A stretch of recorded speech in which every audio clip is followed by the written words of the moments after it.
Olá pessoal, hoje eu estou aqui com o professor Gilberto Inoato, ele que é professor de antropologia, psicoterapeuta e doutor em violência conjugal. Nós havíamos gravado um vídeo anteriormente sobre todas as pessoas deveriam fazer psicoterapia, mas aí me surgiu uma dúvida, porque hoje fica muito difícil para as pessoas que buscam um tratamento diferenciar a psicoterapia da psiquiatria, do psicanalista, né, também, Exato. de outras...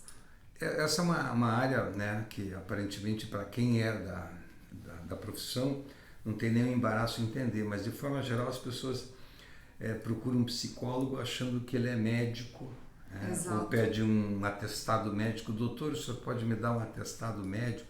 Eu digo, não, o psicólogo não faz medicina, né?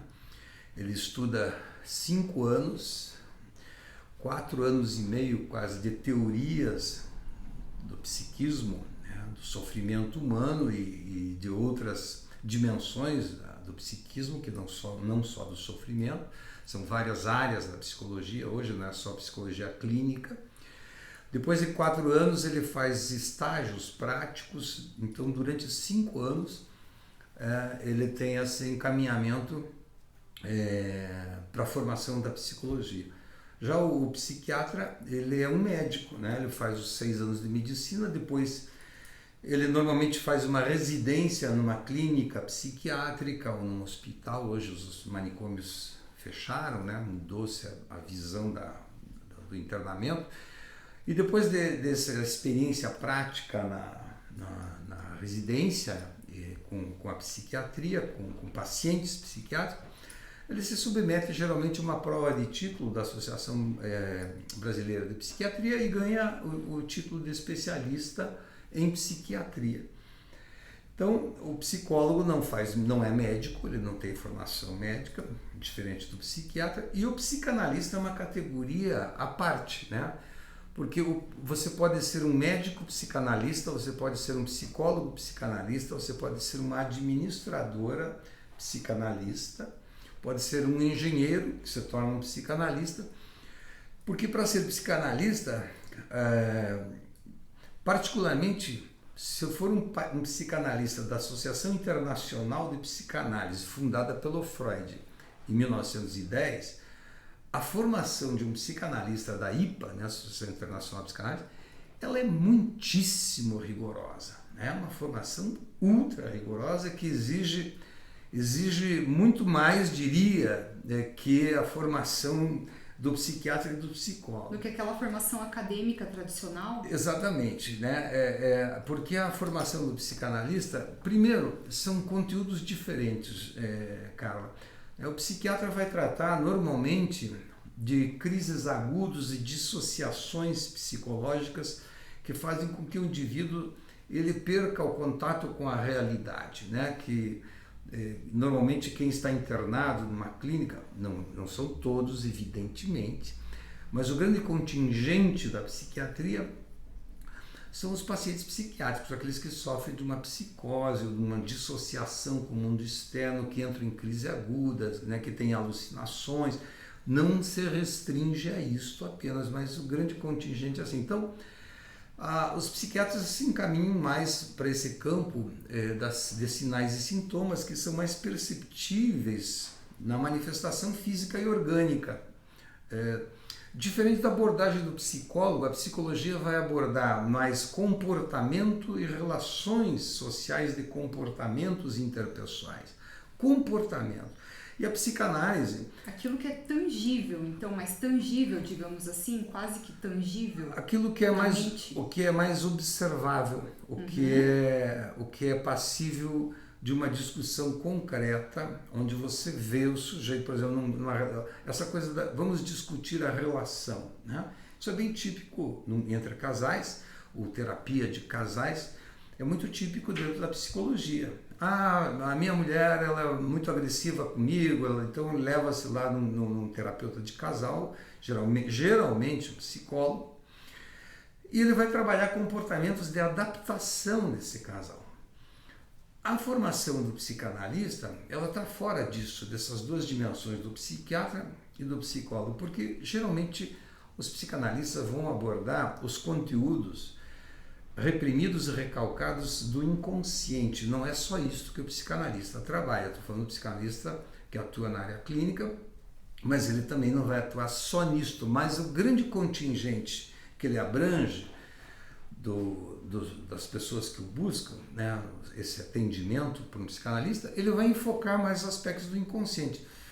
E apenas por isto que eu digo que a formação do psicanalista é mais complexa, até porque o inconsciente é algo que ainda não é tão conhecido quanto é o comportamento do dia a dia e quanto à somatização, os sintomas e sinais de um corpo, as bases orgânicas de uma doença, onde há um avanço muito maior disso, até porque a psicanálise é mais recente do que a psicologia e do que a psiquiatria, Carla.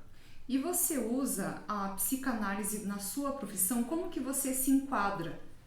Eu sou um psicólogo de orientação psicanalítica. O que é isso? Eu trabalho com psicoterapia breve de orientação psicanalítica. Eu fiz psicologia, me formei em psicologia e passei depois do curso de psicologia, passei a estudar psicanálise, entrei numa instituição de psicanálise, sou um autodidata até hoje da psicanálise, leio psicanálise, estudo e eu uso algumas bases da psicanálise no meu atendimento, que é tecnicamente chamado de psicoterapia breve de orientação psicanalítica, que é utilizar um pouco da teoria e da prática que os freudianos, lacanianos, kleinianos e outros seguidores aí da psicanálise utilizam, sem necessariamente um divã, sem necessariamente que a pessoa tenha que vir 4 vezes por semana, 2, 3, não, 1 vez por semana é suficiente, atendo pessoas quinzenalmente, mensalmente.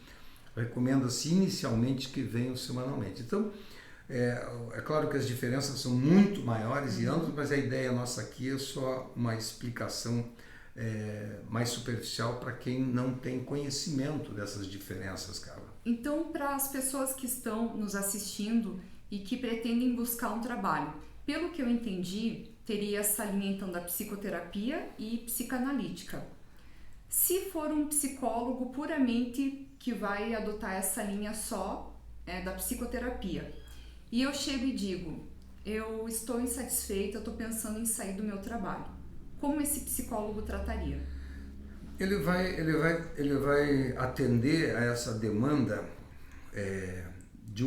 vai fazer uma análise do teu comportamento dentro desse trabalho, do teu nível de interação com as pessoas, do teu nível de resistência a algumas defesas de relacionamento, vai tentar entender os processos de hierarquia e a relação que existe entre você e o teu trabalho, né? Se existe ali relações de conflito e sofrimento. A tendência então de um psicólogo é analisar comportamentos e queixas da ordem da consciência, da razão e da lógica. É aquilo que o paciente, vamos usar esse termo provisório, o paciente diz, olha, eu estou pensando em sair do meu trabalho. Ou então, Carla, vamos pegar um exemplo assim. Um outro exemplo uma mulher chega, né, uma mulher que é um dos campos da minha pesquisa de doutorado, uma mulher chega para um psicólogo e diz, eu estou vivendo uma relação de conflito, meu marido é violento, nós estamos num conflito, numa relação conturbada, insustentável. Normalmente o psicólogo vai dizer, e o que você fez? Você já deu queixa a respeito da violência dele? Ela vai trabalhar essa relação imediata do conflito, tentando amenizar e dar uma solução para o problema concreto, relação violenta. Um psicanalista, muito possivelmente, diria assim, é fato que o seu marido é um homem violento, mas vamos entender por que a senhora escolheu casar e viver por 10 anos com um homem violento?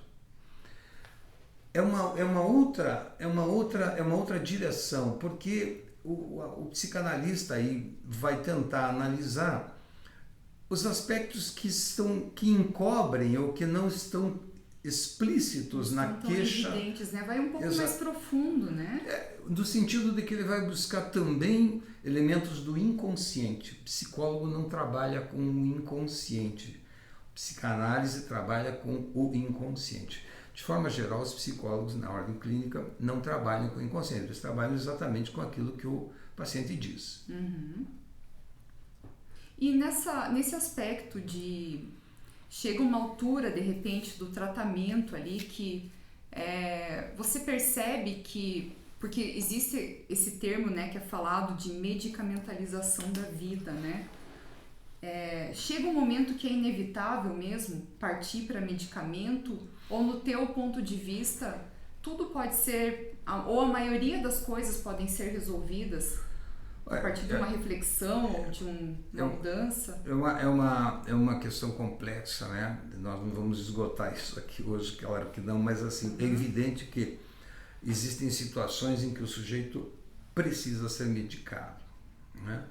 Quando o sujeito está numa crise aguda, ao ponto de pôr em risco a vida dele, pôr em risco a vida de alguém, ou quando ele está numa situação de descompensação, de dissociação com o mundo externo, ele começa a ter alucinações ou transtornos delirantes, falsa crença, ele está fora da realidade. Não há outra possibilidade senão o medicamento ajudá-lo a sair desse processo psicótico de cisão com o mundo externo. Que aí entra a figura do psiquiatra. Exatamente. O psiquiatra, ele é o especialista nisto, né? Mas isso não limita o psiquiatra somente a isso, né? Porque um psiquiatra pode estudar psicanálise, pode ser um psicanalista também, mas, de forma geral, essa seria, digamos, a concentração do trabalho dele. O que ocorre hoje, Carla, o que é a medicalização da vida? É como a judicialização da vida. A medicalização da vida é você apontar para um processo da vida que não é de ordem médica e transformá-lo num problema médico. Por exemplo, fobia, transtornos obsessivos compulsivos, o sofrimento, aquele sujeito, a neurose obsessiva compulsiva, o sujeito compra demais, come demais, compulsivamente. O que tem de doença nisso? Nada. Isso não é doença. Então, teoricamente, o remédio não é para o transtorno obsessivo compulsivo. O remédio é para estabilizar o humor dessa pessoa, né? Quando está muito exaltado, ou quando está muito rebaixado, o remédio ele alivia a angústia ou a ansiedade dessa pessoa. Mas ele não vai curar fobia, ele não vai curar neurose obsessiva compulsiva, entre tantos outros transtornos que se encontram nesse manual aqui que eu DSM-5. Então, precisa medicar? Alguns casos, evidentemente que sim.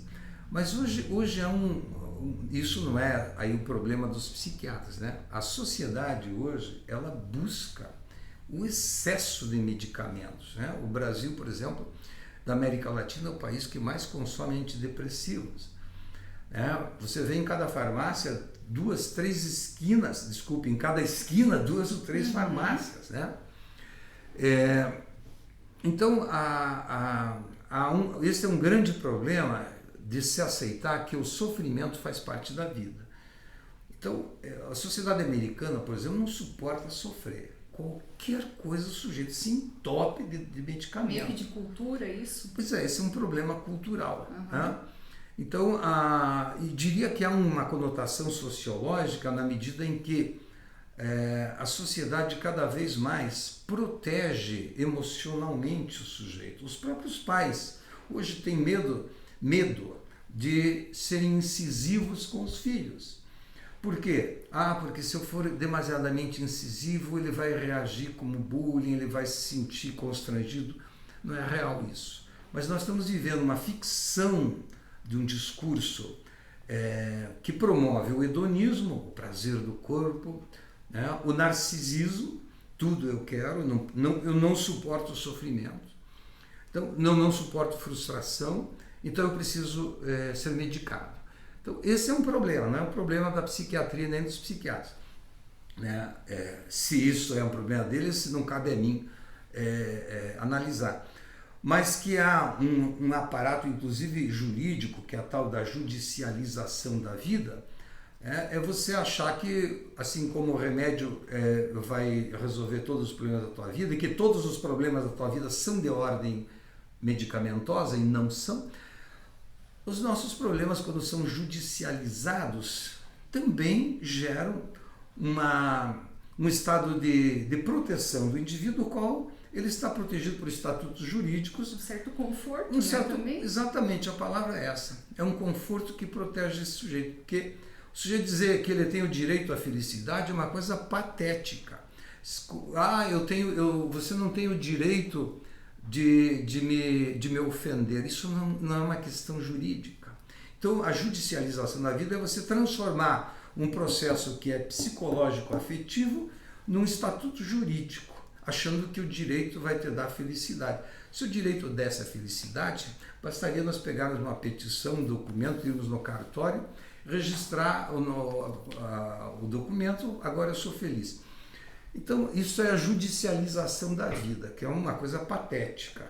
A outra coisa abusiva, que é patético, não é por conta da psiquiatria não, nem dos psiquiatras, é o abuso do medicamento. Né? É você transformar algo que pode ser resolvido encarando o problema, sofrimento faz parte da vida. Faz parte também, né? Em vez de evitar. O sofrimento nos ajuda a crescer. Ninguém está fazendo aqui a apologia da dor, mas estou fazendo uma crítica à incapacidade das pessoas de passarem pelo sofrimento. Eu gosto muito, Carla, de dizer das pessoas que eu atendo, eu trabalho para exercitar a arte de me tornar desnecessário. Quanto menos você precisar do meu trabalho, melhor para você. Essa seria a sua parte, mas que parte o paciente, nesse caso vamos denominar assim para facilitar, Sim. Mas qual é a parte do paciente, como que ele pode fazer a parte dele para que essas sessões, para que esses atendimentos fluam da melhor forma? Como aproveitar o melhor de cada profissional, reformulando um pouco? Quando nós, profissionais, deixarmos de tomarmos uma posição, especialmente aqui na área da psicologia, da psicanálise, né? Nem vou comentar da área da psiquiatria, mas especialmente quando nós, profissionais, tomarmos uma posição que não é apenas acolher a pessoa que nos procura, que não é proteger essa pessoa que nos procura, mas ajudar essa pessoa a entender por que ela sofre.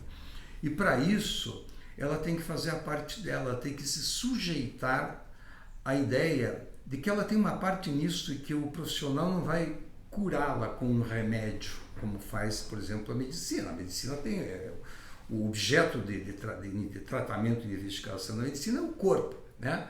Então dá-se um remédio e tudo bem, cura-se a doença. O remédio da terapia de ordem psíquica é a palavra, o diálogo e quem está do lado de cá ajudar a pessoa a entender do lado de lá por que ela sofre. Na medida que ela vai entendendo por que ela sofre, ela passa para a categoria, para o estágio seguinte, que ela pôr em prática. O quê? Mudança não é deixar de ser o que você é fazer o que faltava ser feito. Então o psicólogo, ele vai ajudar, o psicanalista vai ajudar essa pessoa a entender por que sofre e como que ela pode, continuar a viver sem sofrer, mesmo passando pelos problemas. Claro, existem muito mais questões aí, Carla, nisso, né? Mas assim, de uma forma muito superficial, eu diria isso, porque o que acontece hoje? Quando se cria uma ilusão falsa de que um psicólogo tem um poder mágico de resolver o problema do outro, não é essa a lógica. O psicólogo vai ajudar a pessoa a entender, e o psicólogo também não tem que ficar sentindo o que o outro que o outro sente, nem pode ficar amigo da pessoa, porque isso não é psicologia. São para outras pessoas, né? Aí ele vai ter o paciente vai ter os amigos, a família, enfim, cada um tem o seu papel. Exatamente. Então, o que acontece, né, hoje? Você vende uma falsa ideia de uma cura para todo sofrimento. O sujeito diz assim, eu quero parar de fumar, eu vou lá no psicólogo e ele vai me ajudar. Será que nós não estamos vivendo uma sociedade que torna o sujeito cada vez mais incapaz de resolver os seus problemas sem que ele precise terceirizar? Né? Muitas vezes, quando alguém me procura e diz assim, Gilberto, você não quer atender minha esposa? Estou atendendo o sujeito, ele diz, você não quer atender minha esposa? Eu digo, por quê? Eu digo, você quer que eu diga para a tua esposa o que você não consegue falar? Vamos lá, eu vou te ajudar a você fazer esse trabalho, né? E sem precisar de mim. Quanto mais a mídia vender essa ideia de que todo mundo precisa do psiquiatra, precisa do psicólogo, precisa do psicanalista para resolver a sua vida, mas nós estamos ajudando a fragilizar e proteger as pessoas, tal como a tal da judicialização da vida. Né? Todos nós partimos de um princípio que somos ressentidos e culpados, ressentidos e vitimizados, e que alguém tem culpa disso. Então nós estamos sempre procurando um culpado lá, né? No sentido de evitar o entendimento da nossa parte nesse problema. Então, quando nós conseguirmos transmitir a ideia de que as pessoas também podem e devem passar pelo sofrimento, que faz parte da vida, talvez a gente possa criar uma sociedade, como diz sempre o Luiz Felipe Pondé, menos mimados, menos ressentidos, menos vitimizados. Isso que eu estou dizendo, Carla, de forma alguma desqualifica o trabalho dos psicólogos. Ao contrário, estou dizendo que torna mais realista a vida, né? E que diminui esta carga de poder que o profissional, ao menos da área da psicologia, não tem, que é de solucionar o problema das pessoas. Ele é um catalisador biológico, uma enzima que ajuda a acelerar um processo de reação psíquica através da palavra, né, da fala.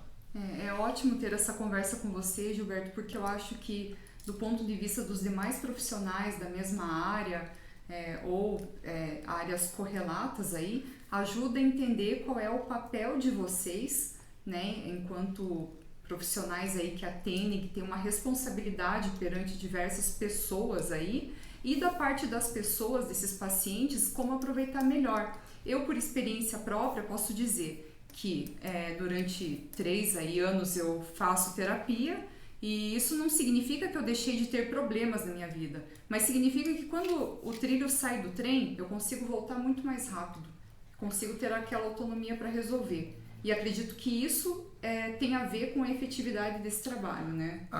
Os problemas, né, vão continuar aparecendo. Sim. Qual é o benefício da terapia? Vamos usar um termo para abranger tudo aí, da terapia, é que você vai passar por problemas, alguns problemas que você sofria, você vai amenizar o teu sofrimento.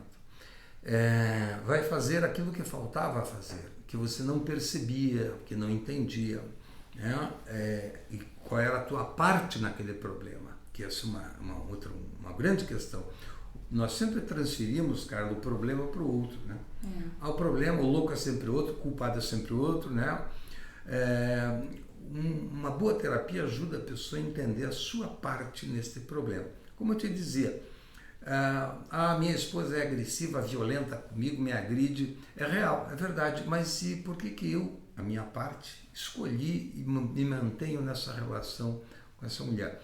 Outra coisa, Carla, que eu acho interessante aqui, muitas pessoas chegam no atendimento psicológico e em um dado momento eles dizem assim: doutor, o senhor não vai me dar alta? Quando termina? Quando termina uma terapia? A terapia começa a terminar quando a pessoa começa, depois de um tempo, ela começa a dizer: o que eu vou fazer lá? Digamos que a Carla é terapeuta, cara. Digamos que você seja minha terapeuta, Carla. Depois lá de 1 ano de terapia, 6 meses, 8 meses, um pouco mais, um pouco menos, eu começo a pensar assim: o que eu vou fazer na Carla? Não sei o que dizer lá, Daí eu digo, Carla, vamos marcar para outra semana. E a partir do momento que eu percebo que eu estou bem, é o momento em que a Carla não profissional, porque se depender de eu pedir para a Carla que me dê alta, é porque eu continuo dependente de você. Uhum. É porque tem algo aí que não foi entendido bem. Então, psicólogo não dá alta, muito menos psicanalista, né? O que você faz, Carla? A ideia não é curar o sofrimento e nem fazer uma cirurgia de retirá-lo.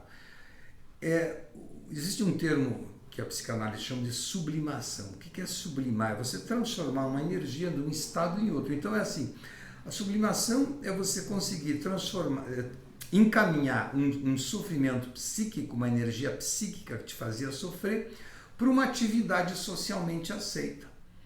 Né? Então você desloca o teu sofrimento, tua dor, para uma atividade socialmente aceita. Quando você consegue sublimar isso, né? Sublimar, digamos, um impulso violento. Você é um cara violento, está fazendo terapia, e você vai continuar violento, só que você vai transportar a tua violência para um esporte, uma atividade agressiva. É necessário que haja lugares onde a agressividade ela seja lá o local onde ela deve ser exercida. Porque esse mundo politicamente correto e patético, né, de que não pode usar agressividade em lugar nenhum, ele produz uma repressão da agressividade onde ela vai canalizar, vai estourar em algum ponto. Né? Não pode ter treinamento para combatentes do exército que sejam violentos. Pode, porque o combatente do exército, só para citar um exemplo, Rodobop, ele precisa lidar com a violência. Ele não é psicólogo nem assistente social, ele está lá para fazer o trabalho. Então, há abusos, claro que há abuso de violência, mas não estou falando da violência do treinamento, né, que é necessário. Estou falando do cerceamento de lugares onde até a violência, não a agressividade, elas são necessárias.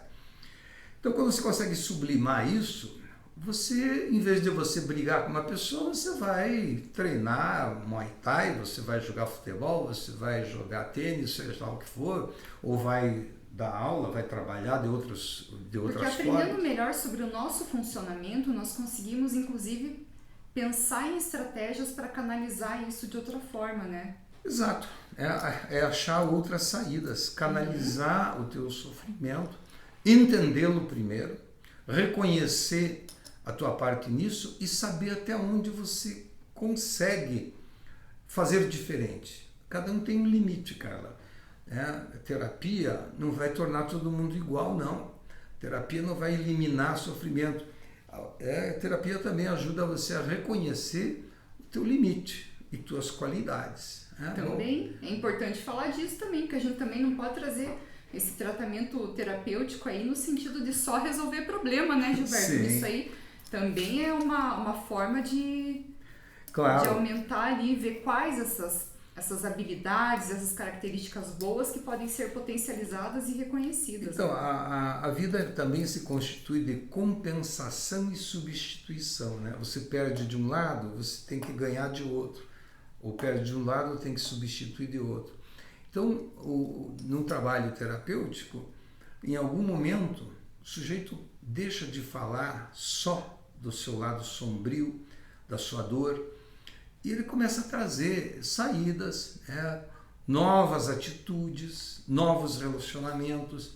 E é nesse momento, então, que você reafirma essa posição, onde ele consegue transferir o sofrimento para uma outra dimensão da vida e tomar novas atitudes ou novos relacionamentos, cara.